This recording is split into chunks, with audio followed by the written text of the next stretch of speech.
Hi everyone, hope you are doing well from wherever you're watching this channel, depending on your time zone. Now, instead of the president pardoning the prisoners who have served a specific period of their jail time, having gone through the correction process, he is now pardoning people who have serious cases, which is yet to be determined. We have people who have been already charged in the court of law, but we are seeing these people finally, through DPP, dropping the cases. That is the current situation. But if you look on those names, I'm not seeing a hustler. I see people who have influence in this country. You see politicians, senior people in this country. Those are the people whom the president is pardoning. They have not gone through the correction process. They have not yet been even convicted. If they had stolen, the way we saw yule mbunge wa nini anaitwa nani, Chomo, yule anatoka Bungoma County, the way he was jailed, Ben Waluke. These people are yet to be convicted, so that kama ni pesa warudishi. But the cases are being dropped one by one. And by the way, the other day, DPP Nurdin Haji withdrew a case of 19 million graft case against Aisha Jumwa. Remember, Aisha Jumwa will be facing the panel maybe tomorrow.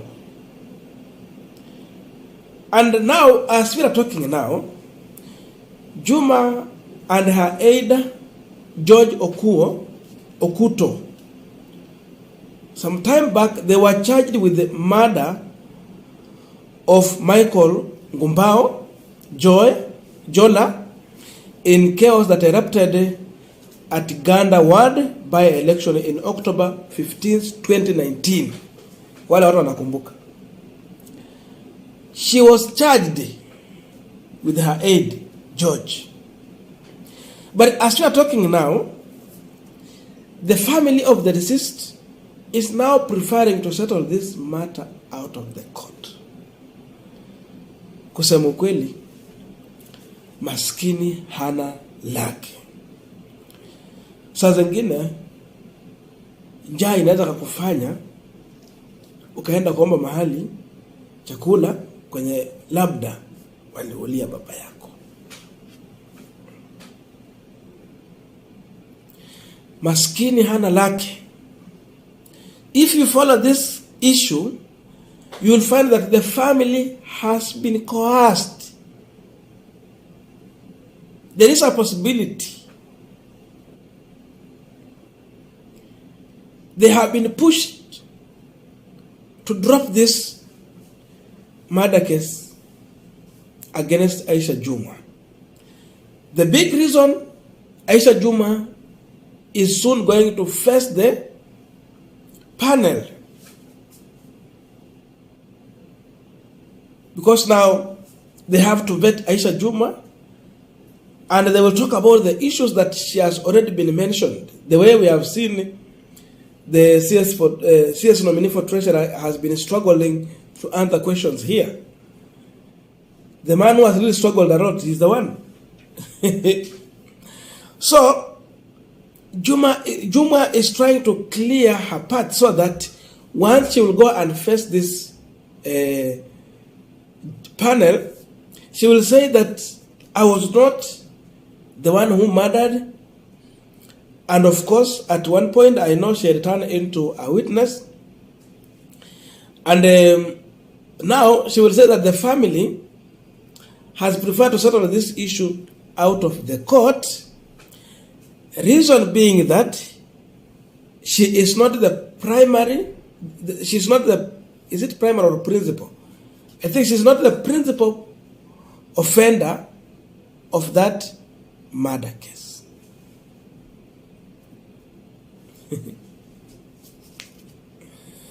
That is the issue here. This has been possible because we have the Kenya Kwanza government. I don't think if Raila was the president today, we will see people withdrawing cases left, right, center like this without really allowing the case to go up to the end and then let judge make the ruling whether to acquit the person or convict that person. I think that is the way to go. That's the rule of law. If Aisha Jumwa could have not made a decision to go to the home of this the slain person here, Michael Ngumbao, if she could have not made her way to that compound with her aide, I don't think we would be talking about the deceased.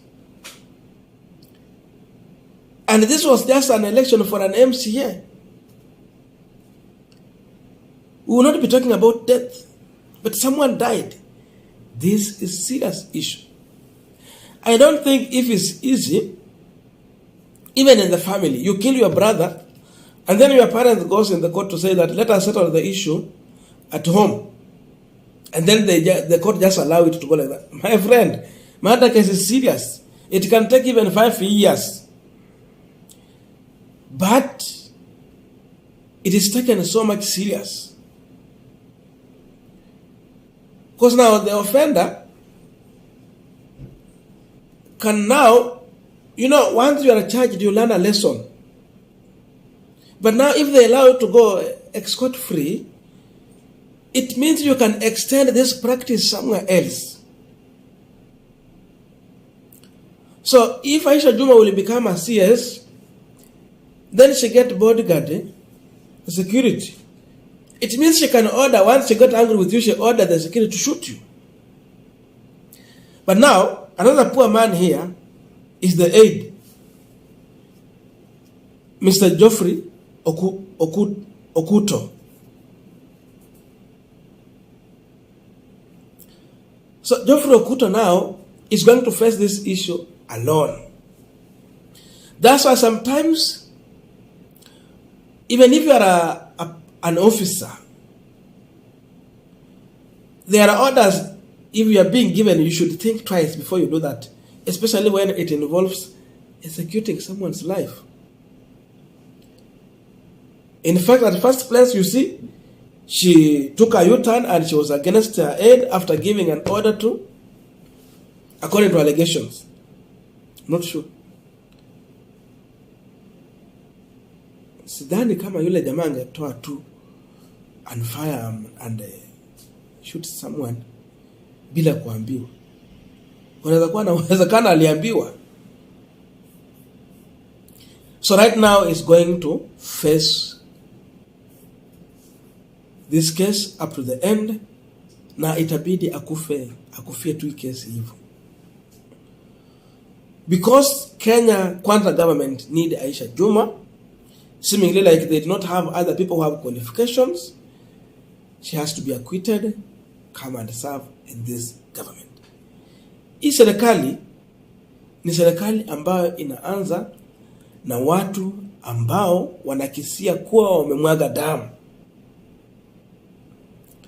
Sasa ni serikali ambayo inawekwa kwa misingi ya watu wa kumwaga damu. The other people are coming with the hands involved in corruption. Seeing hands of corruptions here. So many charges.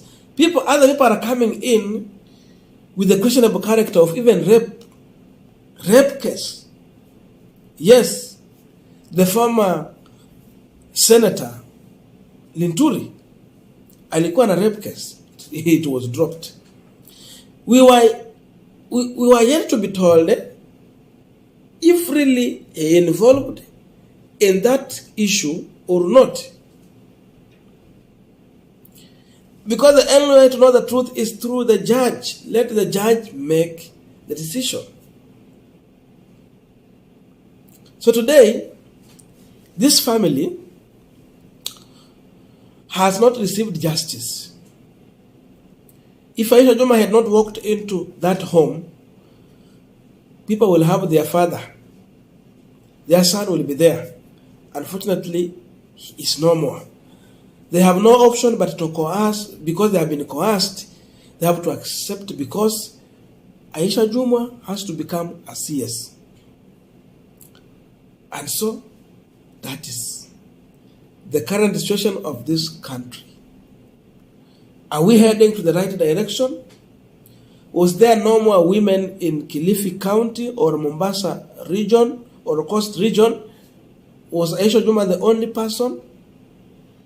And where is justice? Will this case proceed? Will she have the time to go and witness to this case? Sababu sasa alisema yeye amekuwa witness. Or it's just some few coins they want to drop here and there to the family, and then they leave the matter to rest like that. I feel like we're turning into a banana republic, and I see anarchy ahead of Kenya. Because if this is the direction to go, then itakuwa ni kwamba jicho kwa jicho, macho mkono kwa mkono. If you can't get justice, inamaanisha mkipata mwizi ama nini, watu wataanza kuingia ile mambo ya kuchoma. They will not arrest the person aende kotini, sababu anajua atarudi. And in that way, we will be going into anarchy. As simple as that. See you in our next video.